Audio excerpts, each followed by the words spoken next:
राती की भीड़ के देख के तो हमारो दिमाग एकदम चकरिया गेल कि इतना भीड़ कहाँ है बाटे। बाद में पता चलो कि स्टेशन पर भीड़ बाटे दिवाली की वजह से। काहे से दिवाली पर सबके घरे जाला और यही दिन के देखा हमारे चलो निकल के पास जाके छोड़े खाते मुंह रात में निकल बन सीधे रेलवे स्टेशन क्यों ना के छोड़े जाए बाटे और सीधे पहुंचल बा रेलवे स्टेशन हो जहाँ बिल्डिंग ने कितना खूबसूरत सजावल गेल बाटे। कहाँ से दिवाली नचा गेल बाटे तो और फिर देखो पहुंचल बा स्टेशन पर जहाँ सामने रोड क्रॉस करके अलिए स्टेशन पर जहाँ सामने देख सको कितना भीड़ बाटे लोग एकदम कितना जमा हो गल बाटे। अब्बे से सुबेरे का 4 बजे ट्रेन भी है और रात भर इंतजार करे के बा। चलो के खड़ा कर में कहने खड़ा रहो तो देखो सामने यदि के टाइल जो टाइल के मगर लगाई ना जा और फिर पूरा इंतजार कर ली रात का 12 बजे ले।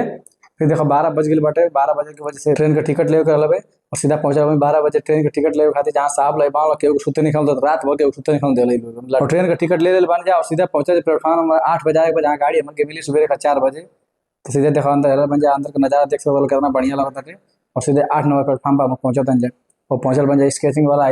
सीढ़ी से नीचे उतरल बन जाए और सीधे नीचे उतर के पहुंचल बन जाए स्टेशन पर जहाँ आई जब पूरा 2.5-3 घंटा इंतजार करते जाए। इंतजार करे के बाद ट्रेन आई देख सकते विशाखापट्टनम में बन जमा गैस में और ट्रेन आ चुकल भी है। ट्रेन में एकदम आदमी नहीं तनिको भीड़ नहीं मतलब भीड़ बाटे देख सकते कितना भीड़ बाटे बहुत लोग बाटे और अंदर चलो केहूँ हम बैठा दिल बानी कहाँ से टिकट कन्फर्म ना बोले को तो ऐसे ही जनरल में बैठावे के पड़ लगे इनके बैठा उठा के हम निकला रूम की देख सकते उन्होंने बाय कहली चलो कि जाता हूँ कितना खुश मान खुशी देख सके उनके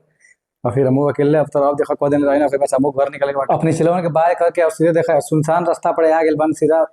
स्टेशन के अंदर जहाँ एकदम भीड़ खत्म बगल बैठे गई ट्रेन सबके लेके चल गई और फिर स्टेशन से बाहर निकल लिए हमें बाहर आने के बाद देख सकते बाहर का नजारा एकदम एक को आदमी नहीं एकदम खाली जगह दिखा दिया सब आदमी चल गए ट्रेन से और ये झंडा के देखते हुए सीधा हम आगे बन जाए बस स्टैंड में जहाँ बस पकड़े हम के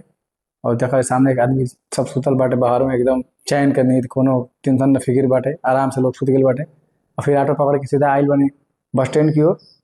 जहाँ सामने देखा टफरी चाय पियली और चाय पी के अब सीधा बस के इंतजार कर लगा बने देख सकते बस स्टैंड में सब आदमी एकदम ढोलक झाल बजावा था अकेले बैठल बा वही नहीं और फिर सीधा बस स्टॉप पर गए जहाँ बस स्टॉप पर केहू नहीं खाली भिखारी लोग सब सुतल बाटे जहाँ केहू नहीं देख सकता एकदम कहीं दूर दूर तक केहू नहीं अकेले हम बानी और फिर बस में बैठ के सीधा मुँह निकल रूम के और रूम पर पहुँचे के बाद देखा का होला और ठीक है सीधा पहुँचे रूम पर तो तुम लोग वीडियो के